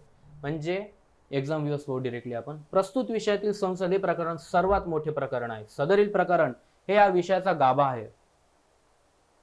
राज्यसेवा पूर्वमध्ये या विषयातील सर्वाधिक प्रश्न याच प्रकरणावर विचारण्यात आल्याने या प्रकरणास या परीक्षेच्या दृष्टीने अनन्यसाधारण महत्त्व आहे. ठीक आहे. यामुळे या प्रकरणास जास्त वेळ देऊन प्रत्येक घटक व्यवस्थित समजून घेणे अपेक्षित आहे. या प्रकरणातील सर्वच परीक्षाभिमुख घटक खाली दिलेले आहेत. यातील सर्व एरिया कव्हर झाले तर अतिउत्तम. बघा काही गोष्टी अशा पण आहेत की ज्या आपण स्वतःहून सांगतोय की त्या या परीक्षेला जास्त अभ्यासू नका, जास्त डीप जाऊ नका. कोणत्या याच्यात डीप जायला पाहिजे ते आपण इथं दिलेले आहे. संसदमध्ये लोकसभेची संरचना, राज्यसभेची संरचनेवर 18ला प्रश्न आलेले आहेत. त्यातील अनुच्छेद, संसदेसंदर्भातील अनुच्छेदावर आतापर्यंत नाही आलेला आहे प्रश्न. लोकसभा प्रमुखांच्या गटवर आहे, लोकसभा सभापतींवर आहे पण उपसभापतींवर नाही, कालावधीवर नाहीये. सदस्यांचे सभासदत्वावर पण प्रश्न आहे, संसदेच्या अधिकारावर आहे, महासचिववर आहे, सभागृह नेत्यावर येणं बाकी आहे, विरोधी पक्ष नेत्यावर पण येणं बाकी आहे, प्रतोदवर विचारलेला आहे, महान्यायवादीवर आतापर्यंत नाही विचारलाय, संसदीय कामकाज मंत्रीवर नाही विचारलाय पण मंत्रिमंडळ सचिवावर विचारलेलं आहे. ठीक आहे. संसदेचे अधिवेशन, मग ते त्यांचा कार्यकाल, वर्षभरातील अधिवेशन, अविश्वास ठराव पारित करण्यासंदर्भात विचारलेला आहे, संयुक्त बैठका व त्याच्या कार्यपद्धती यावर पण विचारण्यात आलेलं आहे. कामकाजाच्या पद्धती, आता अतारांकित प्रश्न 2014 मध्ये विचारलेला आहे, शून्य प्रहर 18ला पण विचारलाय, रिसेंटली 13 मध्ये पण विचारलेला आहे. ठीक आहे. जे आपण काही प्रस्ताव, स्थगन प्रस्ताव, हक्कभंग प्रस्ताव यावर 20 मध्ये प्रश्न विचारलाय, पुन्हा लक्षवेधी सूचनावर 15 मध्ये पण विचारलेला प्रश्न. आता प्रश्नोत्तराचा तास, तारांकित प्रश्न, हे संभाव्य घटक आहे, यावर नाही विचारलाय, अतारांकितवर विचारलेला आहे, पुढे विचारला तर अजून डीप येतील, हे सर्व पाठ असणं गरजेचं आहे. म्हणजे कोणत्या घटकांवर विचारलाय हे पण आपल्याला याच्यातून दिसून येतं आणि कोणते घटक करायचे ते याच्यातूनही दिसून येतं. धन विधेयक, वित्तीय विधेयक, वित्तीय विधेयक 2. आता वित्तीय विधेयक आणि वित्तीय विधेयक 2 याचं डिफरन्शिएट तुम्हाला लगेच म्हणजे जमायलाच पाहिजे, ते प्रत्येक पुस्तकात दिलेलं आहे. समोर मुद्दा आला की लगेच नसेल येत तर लगेच पुस्तक बघा आणि त्याच्या माध्यमातून पूर्ण करून घ्या. संसदेतील अर्थसंकल्पातील प्रक्रिया, भारत सरकारचे निधी, इतर तरतुदी, अनुच्छेद, परीक्षेमुख माहिती, पदनाम श्रेणीतील पहिली 10 पदे तुम्हाला पाठच पाहिजे. या संदर्भात एकदाच प्रश्न विचारलाय 2016ला, पण या पदांबाबतीत अजूनही प्रश्न पुन्हा येईलच असं मला वाटतंच आहे. कारण अशा प्रकारचे भारतातील पहिली 10 पदे, जसं की आता राज्यांचा क्रम लावा, पहिली 5 राज्य किंवा पहिली 10 राज्यामध्ये आपलं क्रोनॉलॉजिकली ऑर्डर येते पहा, ते विचारण्यात आलेले, ते आपण बघितलं, जवळपास 2 का 3 प्रश्न आलेले होते. तसंच याच्यावर 16 एकच प्रश्न आलाय, पुढे ॲज इट इज याच्यावर येऊ शकतात पहिली 10 पदे. हे आपल्याला याच्यात बऱ्याचदा कन्फ्युजन पण होतं, म्हणून हे पहिली 10 पदे आपल्याला पाठच पाहिजे. चालू घडामोडी संदर्भातील योजना 2023 मध्ये, संसदीय समित्या, लोकलेखा समिती, अंदाज समिती, सार्वजनिक उपक्रम समिती, विशेष अधिकारी समितीवर 20ला प्रश्न आहे, अनुसूचित जाती जमातीच्या कल्याणासाठीची समिती यावर 22ला आहे, संसदीय राजभाषा समितीवर 23 आहे, महिलीकरण समितीवर 22ला प्रश्न आहे. परंतु ज्या तुम्हाला पाठ आहेत, ज्या तुम्हाला माहिती आहेत आणि ज्या खरोखर संसदेच्या अतिशय महत्वाच्या समित्या आहेत, लोकलेखा समिती, अंदाज समिती, सार्वजनिक उपक्रम समिती, यावर आतापर्यंत राज्यसेवा पूर्वमध्ये तरी प्रश्न विचारण्यात आलेला नाही. यामुळे हा अतिशय महत्वाचा घटक आहे, अतिशय संभाव्य घटक आहे.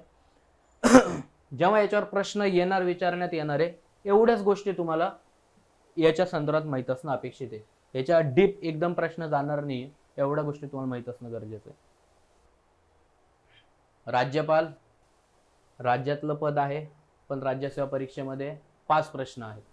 राज्यातील सर्वोच्च पद असल्याने एकूणच या पदासंदर्भातील अनुच्छेद, त्यातील तरतुदी, इतर परीक्षा माहिती असणे गरजेचे आहे.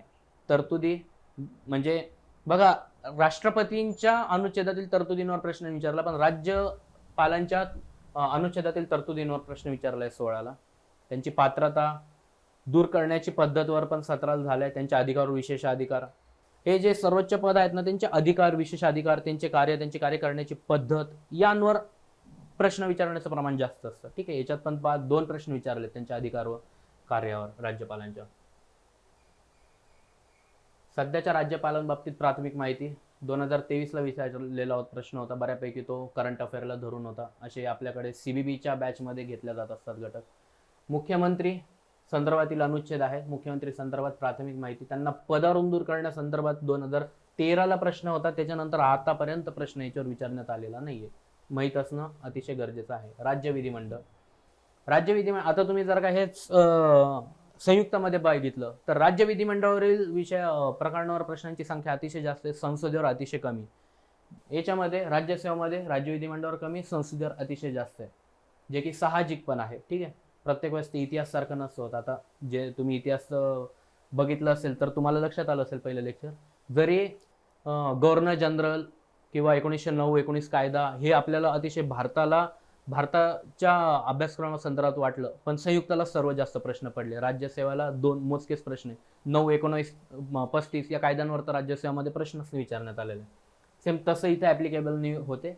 इथं बरोबर राज्य विधिमंडळ हे संयुक्ताला जास्त वेटेज दिले आणि केंद्र सरकारचं जे आहे ते बरोबर महत्व, तेवढी प्रश्नसंख्या जास्त इथं दिलेली.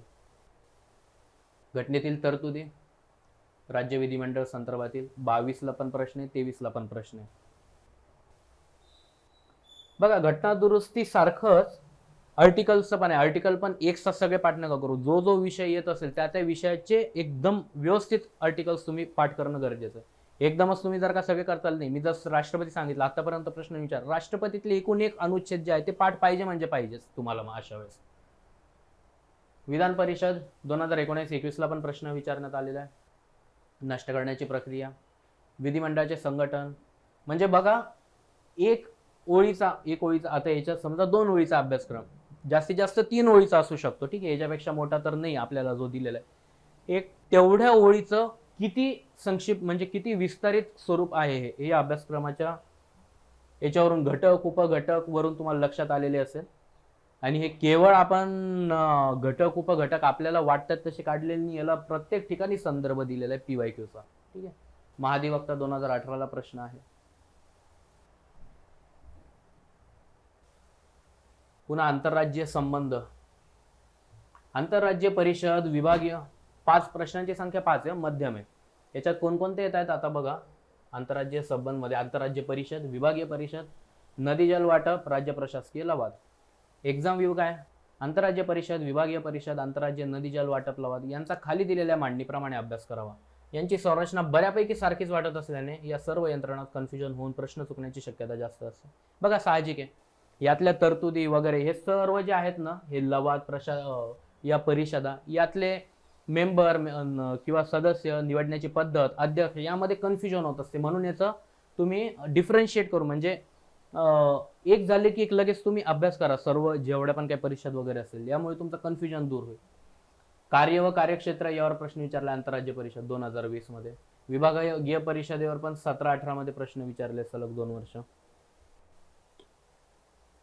आंतरराज्य नदी जल वाटप लवाद, घटनेतील अनुच्छेद, स्थापन करणारी यंत्रणा यांवर 2017ला प्रश्न आहे. AB म्हणजे 2 लाईन क्वेश्चन आहे तो.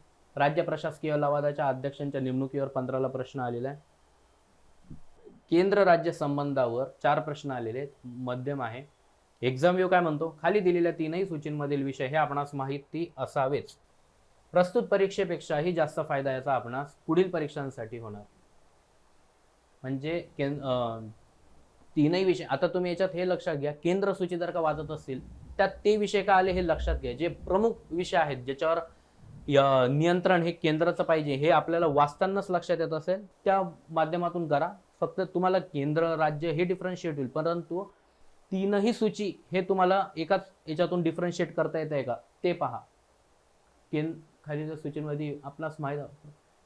पुढील परीक्षा म्हणजे तुम्हाला याचा परीक्षा केवळ राज्यसेवा पूर्वसाठी नाही होणार, संयुक्त पूर्वसाठी पण होणार आणि मुख्यसाठी पण होणार आहे. हा जो, कारण हे 3ही सूची ज्या आहेत यातली त्यांचे कायदेविषयक संबंध असतील व केंद्र सूची, राज्य सूची, समवर्ती सूची, हा प्रश्न कंटिन्यू याच्यात येणार आहे. जरी याच्यात प्रश्न संख्या कमी दिसत असेल, पुढेही याच्यात पूर्वामध्ये येण्याची शक्यता तर जास्तच असणार, प्लस मुख्यमध्ये तर तुम्हाला याचा नक्कीच फायदा होणार.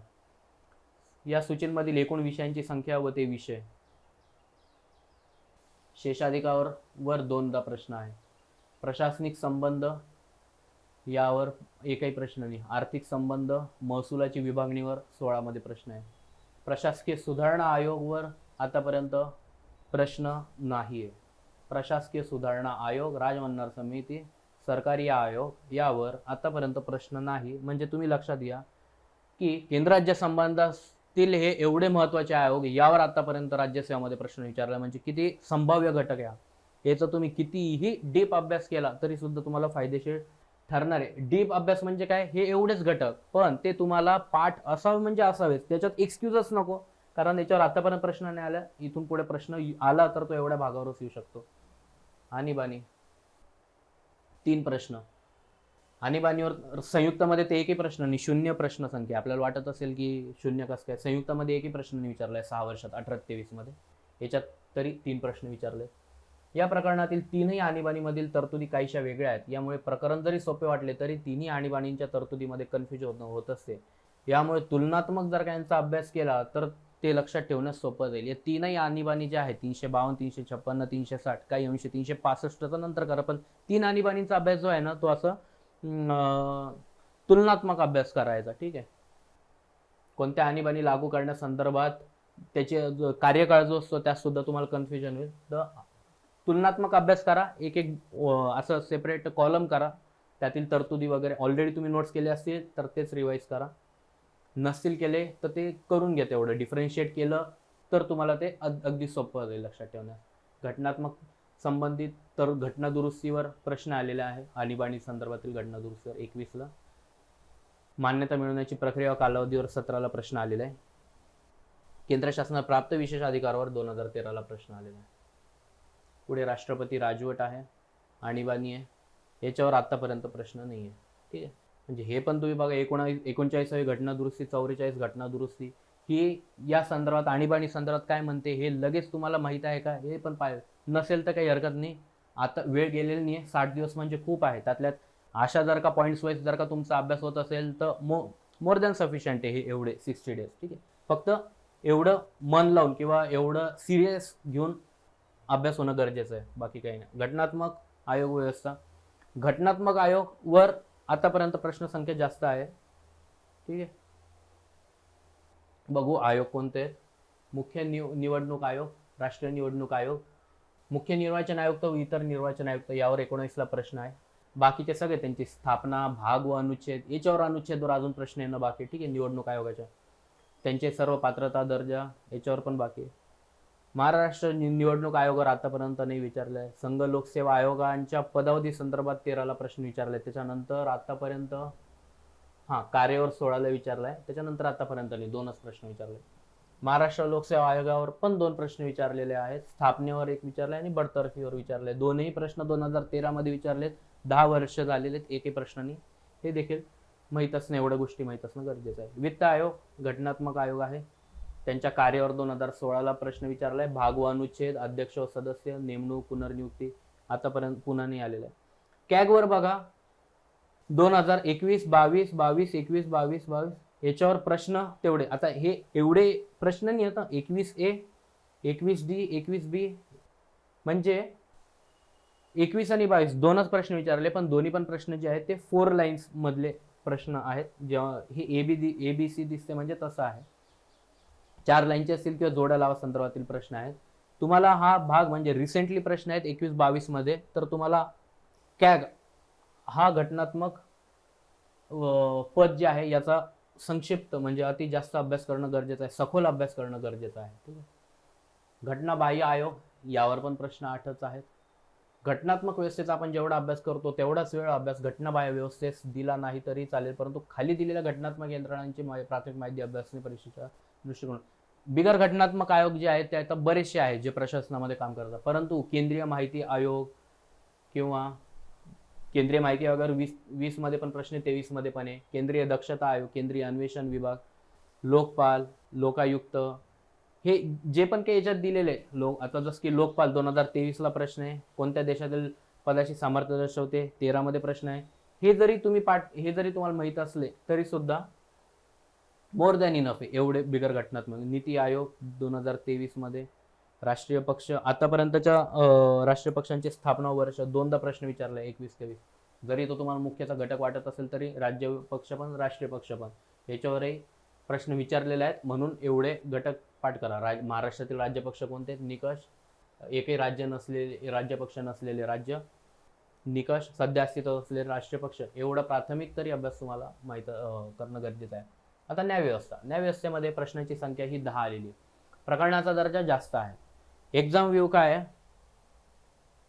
या प्रकरणातील सर्व अनुच्छेद लक्षात राहणे तुलनेने सर्वांना अवघड जाते. तसेच या प्रकरणातील अनुच्छेदांवर खास प्रश्न विचारण्यात आले नसल्याने केवळ यातील काही महत्त्वपूर्ण अनुच्छेद लक्षात ठेवावे, पण न्यायव्यवस्थेची यंत्रणा व्यवस्थित अभ्यासणे गरजेचे आहे. म्हणजेच काय की 124 पासून जे हे चालू होतील आर्टिकल्स चालू होणार आहेत न्यायव्यवस्थे संदर्भातले, त्याचा पूर्णतः सगळेच्या सगळे पाठ करणं गरजेचं आहे. कारण आतापर्यंत एकही प्रश्न तिथं विचारण्यात आले नाही. आणि एरिया काय, कार्याबद्दलचा एरिया अतिशय जास्त आहे. सल्लादे अधिकार क्षेत्र, अधिकारासंदर्भातील एरिया हा याच्यातला कोर भाग आहे. त्याच्यामुळे सुप्रीम कोर्ट असेल, उच्च न्यायालय असेल, महत्त्वाचे अनुच्छेद आहे ते तर तुम्हाला पाठ करणंच आहे, परंतु त्याची जसं की न्यायाधीशांची नियुक्ती, पात्रता, त्यांचे अधिकार क्षेत्र, कार्य, दुय्यम न्यायालयामध्ये पण अध्यक्षांची नियुक्ती, लोक अदालत, आंतरराष्ट्रीय न्यायालय, असे अधिकार कार्य वगैरे एवढं केले तर चालतात. तुम्हाला आर्टिकल तर माहीत असणं गरजेचंच आहे, पण सगळेच्या सगळे याच्यातले नाही केले तरी चालतील. परीक्षाभिमुख जेवढे आहेत, ज्यात मुख्य तरतुदी आहेत तेवढे करा. इतर परीक्षाभिमुख माहिती व संकल्पना, न्यायालयीन पुनर्विलोकन, न्यायव्यवस्थेसंदर्भातीलच आहे. अमेरिकेतील न्यायालयातील पुनर्विलोकन, ब्रिटनमधील पुनर्विलोकन, याच्यावर 15 मध्ये प्रश्न आला आहे 2 लाईन्सचा. न्यायिक सक्रियतावर 2020 आहे. PIL बाकी, न्यायव्यवस्थेची वैशिष्ट्यावर बाकी. सार्वजनिक धोरणवर 6 प्रश्न आहे, मध्यम आहे. खालील सर्व आयोगांचा तुलनात्मक अभ्यास करणे हे सोयीचे जाते, कारण यातील सर्व आयोगाची सदस्य संख्या, नेमणूक यांमध्ये गोंधळ होण्याची शक्यता दाट असते. राष्ट्रीय अनुसूचित जाती व जमातींसाठीचा आयोग, यातील अनुच्छेदावर 22ला प्रश्न विचारण्यात आलेला आहे. जमातीचे आयोग 22वर प्रश्न विचारण्यात आलेला आहे. राष्ट्रीय मानवी हक्क आयोग यांची शिफारस करणारी समितीवरच 14 आणि 17ला प्रश्न विचारले. म्हणजे आता खालील जे घटक उपघटक आहेत ते संभाव्य घटक आहे. राज्य मानवी हक्क आयोग, राष्ट्रीय महिला हक्क आयोग, पहिल्या अध्यक्षांवर प्रश्न विचारला होता 2022 मध्ये. अल्पसंख्याक समुदाय, महाराष्ट्र राज्य महिला आयोग, राष्ट्रीय मागासवर्गीय आयोगाच्या कार्यावर 2023ला. हे असे जे आहे त्यांचे कार्य म्हणजे प्राथमिक त्यांनी अभ्यास करणे गरजेचं आहे.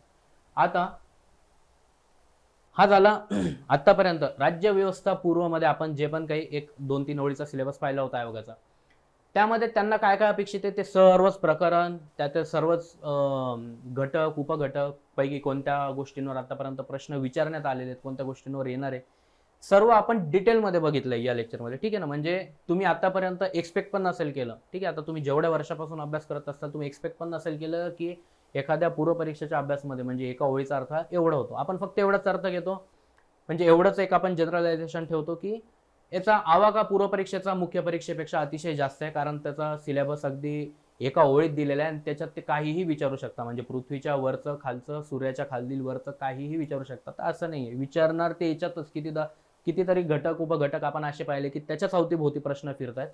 भले त्याच उपघटकावर पुन्हा प्रश्न विचारण्यात आला असेल नसेल, पण खालचे वरचे जेवढे याच्यात घटक उपघटक दिले सगळ्यांवर प्रश्न आलेलेच आहेत आणि पुढे याच्यावरच येणार आहे. हेच करा. त्यातल्या त्यात काही घटक उपघटक असे असतात, हे असे प्रश्न आहेत आता इथून पुढे मी तुम्हाला दाखवतोय की याच्यामुळे आपली अशी मानसिकता बनते की एमपीएससी हे काही प्रश्न विचारते. आता सुदैवाने आतापर्यंत म्हणजे 2018-19 पासून तरी एमपीएससी मध्ये असे प्रश्न विचारले जात नव्हते. सुरुवातीला 13, 14, 15, 16 मध्ये तर बरेचसे विचारले, 2015 मध्ये तर बरेचसे विचारले. तेव्हा हे अशा प्रकारचे प्रश्न विचारण्यात यायचे की ज्याचे उत्तर तुम्ही जे करत असाल, तुम्ही जे पुस्तक वाचत असाल त्यातून सापडणं कठीण आहे. भारतरत्न पुरस्कार प्राप्त करणारी पहिली बिगर अभारतीय व्यक्ती कोण? खान अब्दुल गफार खान. हे तुम्हाला ठीक आहे माहित असलं ठीक आहे, पण कोणत्या एखादं पॉलिटीचं पुस्तक पहा. हा पॉलिटीमध्ये प्रश्न होता. ठीक आहे ना.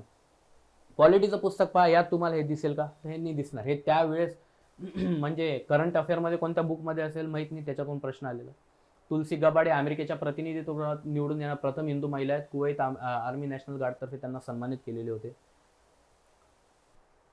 राजीव गांधींच्या हत्येसंदर्भात भारतातील सर्वोच्च सन्मान भारतरत्न पुरस्काराची सुरुवात कोणत्या वर्षीपासून झाली व तो किती लोकांना? हे प्रश्न जे ते पॉलिटीमध्ये विचारले बरं का, कारण जे आपण प्रश्न संख्या पाहतो ना, म्हणजे जे समजा 1 ते 15 असेल तर हे 8-9 मध्ये हे अशा प्रकारे प्रश्न विचारले गेले. पॉलिटीच्या प्रश्नसंचाच्या म्हणजे 15 प्रश्न जर का विचारण्यात आले त्यातले हे असणारे अरविंद केजरीवाल दिल्लीचे नवे मुख्यमंत्री हे तुम्हाला करंट अफेअरमध्ये किंवा सीव्ही बॅचमध्ये. परंतु याचं उत्तर हा विषय करून लगेच देता येतो का? तर तसं नाही. चारा घोटाळ्याचं पण एक झालंय. हे असे प्रश्न आहे की तुम्हाला वाटू शकतं की सिलेबसच्या बाहेरची गोष्ट आहे, पण याचा अर्थ असा नाही की सगळेच्या सगळे प्रश्न सिलेबसच्या बाहेर असतात. आतापर्यंत आपण जेवढे घटक उपघटक बघितले आहेत, जेवढ्याही प्रकरणांचं म्हणजे तुम्हाला पण नक्कीच आश्चर्य वाटत असेल की प्रत्येक विषयातील प्रत्येक प्रकरणाचं कसं काय अनालिसिस आपण बघितलं. आता प्रत्येक प्रकरणाचं आपण अनालिसिस बघितलं, एक्झाम व्ह्यू बघितलेले. एवढ्या डिटेलमध्ये अनालिसिस आतापर्यंत तुम्हाला कोणाकडूनच मिळालेलं नसणार. त्याचं कारण काय की प्रत्येक फॅकल्टी जरी सांगत असेल ते तुम्हाला लक्षात म्हणजे ते विषयाचं तुम्हाला अनालिसिस देत असतात किंवा ठीक आहे प्रकरणाचं पण दिलेलं आहे, परंतु आपल्याला ते किती लक्षात राहणार? एखाद्या विषयातील एखाद्या प्रकरणाचं ठेवू शकतो, एवढं इन डिटेलमध्ये आपल्याला कोण सांगणार नाही. बरं सांगितलं तरी लक्षात राहणार नाही. मी जरी आता हा व्हिडिओ सांगितला, तुम्ही 4 दिवसानंतर साहजिकच हे विसरून जाणार. हे विसरावं नाही, हे तुमच्या अभ्यास करण्यात पावलोपावली तुम्हाला मदत करायला हे पुस्तक राहावं, म्हणून हे पुस्तक सारथीसारखं तुमच्या सोबत असणार आहे. तुम्हाला योग्य डायरेक्शन देणारे, प्रत्येक विषयातील प्रत्येक प्रकरणाला तुम्ही कसं गो थ्रू करायचं, तुम्हाला काय करणं अपेक्षित आहे, तुमचं किती झालेलं आहे, हे सगळं तुमचं क्रॉस चेक पण करणार आहे हे पुस्तक, ठीक आहे ना. हे म्हणजे केवळ पुस्तक नसून हे तुम्हाला तुमचं एक डिस्कशनसाठीचं एक मित्र म्हणून हे पुस्तक तुम्ही राहू देऊ शकता, की तुम्हाला स्वतःची ओळख होईल. एक प्रकारचा आरसा आहे हे पुस्तक, की तुम्हाला दाखवून देत आहे की तुम्हाला जिथं पोचायचं आहे, तुम्हाला प्रिलियम समजा क्रॅक करायची, तुम्ही कुठपर्यंत आहेत हे तुम्हाला मूल्यमापन स्वतःचं हे पुस्तक करून देईल, ठीक आहे ना. प्रत्येक जण सांगतच असतील की एवढा रिव्हिजन करा, तेवढं करा, पण प्रत्येकाचा अभ्यास वेगवेगळा झालेला असतो. आज कोणाचा अतिशय जास्त झालेला असेल, कमी, तो किती झालेला आहे आणि किती नाही हे या पुस्तकावरून तुम्हाला नक्की कळेल. आणि याचं रिफ्लेक्शन तुम्हाला नक्की टेस्ट सिरीजच्या पेपरमध्ये दिसेल. नसेल जरी टेस्ट सिरीज तरी सुद्धा परीक्षेत तुम्हाला आता नक्कीच त्याचा फायदा होणार आहे, ठीक आहे. अशाच प्रकारे याच्या पहिले आपण इतिहासचं एक लेक्चर घेतलं होतं. त्याच्या पहिले आपण सिलेबस पुस्तकाची वैशिष्ट्य बघितली असेल. महत्त्वाचं म्हणजे तुम्हाला पुस्तके बघायचं असेल तर पाहिजे असेल घरपोच, आपल्या स्पॉटलाईट अकॅडमीमध्ये 40% डिस्काउंटमध्ये पुस्तक पण आहे. तुम्ही इथून पण घेऊ शकता. ऑनलाईन मागवायचं असेल तर टीम स्पॉटलाईटला कॉलसुद्धा करू शकता, ठीक आहे. आत्तापर्यंत संपूर्ण घटक उपघटकाच्या माध्यमातून आत्तापर्यंत आपण जे सिलेबस डिकोडिंग केलं, पूर्ण लेक्चरमध्ये तुम्ही माझ्यासोबत होता, थांबलात, त्यामुळे तुमचं खूप खूप धन्यवाद. Best of luck.